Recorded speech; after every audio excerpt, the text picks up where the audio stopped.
Всех приветствую на канале. В данном видеоуроке поделюсь с вами самой идеальной обвязкой, которую я использую при вязании ковров. Также можно просто связать вот такой идеальный круг и обвязать, и будет у вас салфетка, коврик, подставка под горячее. Как вязать такой идеальный круг, я уже много раз говорила. Есть подробное видео на моем канале. Круг связан столбиками с накидом. И в этом видео 3 варианта перехода на новый ряд. И при любом из этих 3 ваш круг будет выглядеть идеально. Ладно, приступаем к обвязке. Я еще в описании оставлю видео, как обвязывать прямоугольный коврик таким способом. То есть там же есть уголки. Вот у меня на основном канале есть видео, именно я обвязывала прямоугольный коврик. Обвязка выглядит массивно, красиво, коврик не заворачивается. Итак, показываю при вязании круглого, при вязании салфетки, при вязании подставки, ковра. Берем ниточку другого цвета. Использую сейчас шнур Карамель Бэби 2 мм, крючок номер 3. Так, вытянули петельку, провязываем 1, 2 воздушные петли.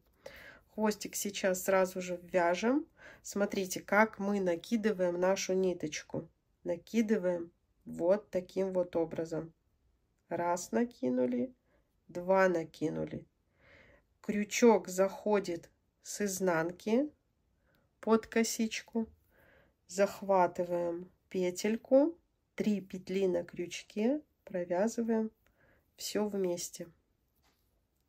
Еще раз показываю, заодно ввязываем хвостик. 1, 2. Заходим с изнанки под косичку, захватываем шнур, 3 петли на крючке, провязали. 1. Видите, не вот так мы накидываем. Вот наша ниточка, вот крючок. 1 накинули, 2 накинули. Изнутри заходим, вытянули, провязали. Вы уже понимаете, какой у нас получается красивый колосок, обвязка. 1, 2, заходим изнутри, в каждую косичку заходим. Так, хвостик я уже ввязала. Так как это у нас шнур, обрежем его, чтобы он нам не мешал, и воспользуемся зажигалочкой. Все. И еще раз покажу. Смотрите. 1, 2.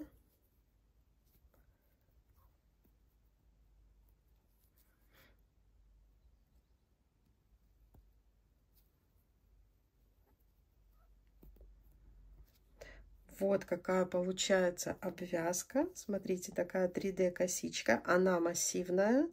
То есть вы понимаете, ваш коврик будет идеально лежать и красиво смотреться. Так, довязывая до конца, покажу, как закрыть ряд. Итак, нам остается довязать последнюю петельку. Провязываем. Обрезаем нашу ниточку.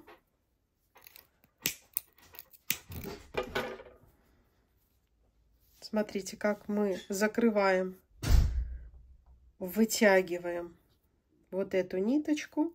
Идем под косичку. 2 воздушные петли не считаем. Именно под первую косичку. И делаем искусственную петельку. Заходим с изнанки.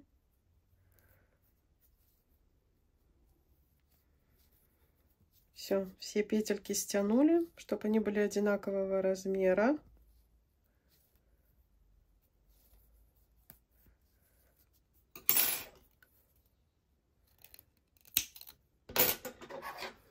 Обрезали, и так как это полиэфирный шнур, прижгли хвостики. Сейчас покажу готовый результат.